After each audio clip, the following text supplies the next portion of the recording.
Welcome to Sharing the Middle, where recovering perfectionists, overachievers, and anyone in the middle of a struggle come together to learn to embrace the messy middles of life. I'm Lacey, your friend in the middle and guide. Today, in our mini episode, we have an essay from the middle about imposter syndrome, advice from the middle, again, more about imposter syndrome, and then we get into my Lacey love, so let's jump right in. Essay from the middle. When you're not good enough for imposter syndrome and you realize you failed for a different reason than you thought. I've been working on a piece about imposter syndrome for weeks now. As usual, I find that if things aren't flowing, that means that there's something wrong with the premise of what I'm writing. Finally today, I realized I couldn't write something about being an imposter when I feel like a straight up failure. You see, being an imposter implies that you've gotten to where you are and are faking it. I'm faking it, but I'm just nowhere close to where I want to be. Past relationship with imposter syndrome. It's no secret that I've always been an overachiever. In my past professional experiences, I was often the youngest person in the room. I would look around and have this feeling of not being good enough to be there. I'll be honest, looking back, there were a few times when I wasn't quite qualified, not necessarily in skills, but in mindset. Usually, though, I was definitely qualified. My voice was needed and valuable. Looking back, I wish I could tell that previous Lacey how great she was, that she would find so much more joy in the process if she could just relax a little bit and trust the skills and experiences that got her to where she was. I also wish that I could tell her she's going to have to deal with real failure in the future to be able to help her see the differences. Experiencing failure. I've never been fired from a job before. There were times when it just wasn't feeling right. I talked to others in the organization and I made a move. Each time I left those places, I had another job lined up and left on the best of terms. I wasn't fired from my last job. I just ceased working there. Maybe that sounds like semantics to you, but it's an important fact for me. I physically could not do the job the way I was previously, and then I just didn't work there anymore. It was out of my hands. It had nothing to do with my capability. There's so much more here, but it's not relevant to this essay. What is significant is that I was left without a job and no future prospect in sight for the first time in my life. The middle was my saving grace. When I started the middle, the plan was for it to make money someday, but to take my time getting there and find joy in the process. Without my job anymore, I needed the middle to make money now. The past few months, you've been along for the ride and you've seen me try this in action. I set up my first quarter goals, which is like a super businessy thing, I feel like. Some of which I thought I was making low purposefully to be able to achieve them. We're getting to the end of the first quarter and I'm not going to achieve them. Being the content creator that I have started to become, I posted a TikTok/reel this week about talking about how I won't be meeting my quarterly goals. I posted it before the end of the quarter because I knew once I hit March 31st, the failure would be crushing, and I wasn't even close. I started getting feedback from quite lovely people, many assuring me I was not a failure and I have definitely made progress. This is great advice and well-meaning, but I did fail. I was stuck in a mindset that was no longer serving me. Letting go of a mindset. I had created a narrative in my head that I should have one job and that job has to make all of my money and money meant success. For the middle, to grow and profit as a business, it has to have a clear following. I need the numbers to be able to show potential brand partners and people to trust and care enough to spend their money for more of the middle. That's going to take time, at least if I want to do it in a way that feels ethically good to me. I have planted a seed. I need to let that plant grow. Me watching it wasn't making it happen faster. I needed to separate the middle from money. The minute I did this, I took the pressure off and have felt so much lighter. My failure was related to being an imposter, just differently. At the end of the day, I was being an imposter, just not in the way that I thought. I still must make money, and the good news is that I have other skills and ideas to be able to make that happen. It still will not be a traditional job like it was before because I, frankly, can't do that. Something is coming together. And it isn't something straightforward, and that's okay. I need to start releasing the expectations and worries about what other people think. I've done this in some ways, but in a lot of other ways, I have not. When your reality changes, all aspects of your life are allowed to change. I still worry about my family judging me for not having a job. Similarly, I worry about previous work acquaintances seeing what I put out there and rolling their eyes about me thinking I'm something special, which I am. Screw them if they do think that. I'm shedding all of these expectations because it's making me be an imposter differently. I get to define my success and how I get there. Today's episode of Sharing the Middle is brought to you by me, Lacey, the author of Support from the Middle. Support from the Middle is my newly released workbook that walks you through some self-reflection and self-care exercises with additional resources for recovering perfectionists, overachievers, and those in the middle of a struggle. You'll hear directly from me, like you do on this podcast, throughout the workbook to hopefully give you some extra boosts along your own self-helpy journey. Get Support from the Middle on Amazon today in either ebook or paperback, with the audiobook coming later this year. Thanks for supporting the middle. Our advice from the middle today, I went and picked one related to imposter syndrome, because why the heck not? It says, I'm writing you because I'm struggling with a phenomenon that I have recently learned called imposter syndrome. Despite achieving success in my career and receiving recognition for my work, I can't shake the feeling that I don't belong or that I am not qualified for the position I'm in. This feeling of inadequacy has been affecting my work and personal life, and I'm not sure how to overcome it. I often feel like a fraud, like I'm just faking my way through life, waiting for someone to expose me. I've tried reminding myself of my achievements and successes, but it seems like nothing is enough to quell. Man, this person's got a great vocabulary. This feeling of self-doubt. I am hoping you can offer some advice on how to deal with imposter syndrome and regain my confidence. I picked this one because, like I said, I wish I could go back to previous Lacey and tell her that it's all okay, that she's doing great. And so that's how I'm going to start with this, dear reader, is that it's all okay and you're doing great. I know you know that. And I think that's the hard part about imposter syndrome, is it is so within your own head that what other people say and do, unless it's a negative, doesn't seem to matter. I love the idea of checking your achievements and successes.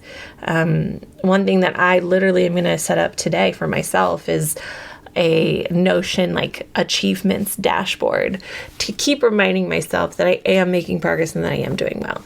So if you can have those achievements somewhere that are easily found or available to you, that's a great start.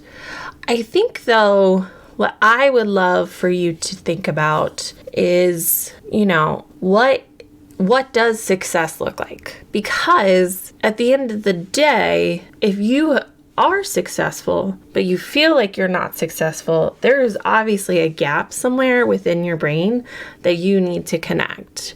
And if it's solely what you think other people might think about you, then you need to look outward. I mean, I think it's Betches does a weekly thing on TikTok about like all the crazy things of how people are succeeding in the dumbest ways. So if they can do that, you aren't a failure. And it actually has a lot of merit to it, in my opinion, of really just kind of taking and centering what's going on within you to be more in a proper, is proper the word that I want? Accurate, just a better context. Because I think maybe that is what the problem often is when we're thinking about imposter syndrome, is this context of black and white, good and wrong, not good enough, or failure, success.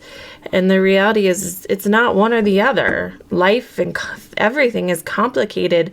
So shifting the context to understand all of those different things can be true at the same time, I think can be helpful. I mean, what's the phrase, live your life like a mediocre white man. Do it. I mean, if that helps you, great. Watch those Betches TikToks or Reels, because they are very funny. and sadly true. The hard thing, like I said, the hard thing about imposter syndrome is it's you within your own head, and that's rough. So anytime that you can get accurate portrayals of what's going on, to be able to reset that context in your head, I think is really important. Also, I mean, if you are faking it, you are kicking ass. I mean, really, that is an achievement in itself. And that is something else to celebrate. If you've made it this far, heck yeah, you have. You have faked your way here, and that took some damn skills. It's a hard thing. It's a hard thing, and I think the more that we all talk about it, the more that we'll all start to realize that these standards, or as my friend said earlier this week, fake rules, have nothing to do with us and our day-to-day lives and who we are. And we get to decide what is important to us and how we live our lives. Good luck, my friend. If you would like some advice from the middle, you can send it to hello@themiddle.com, and maybe I'll select yours to give you some kick-ass advice as well.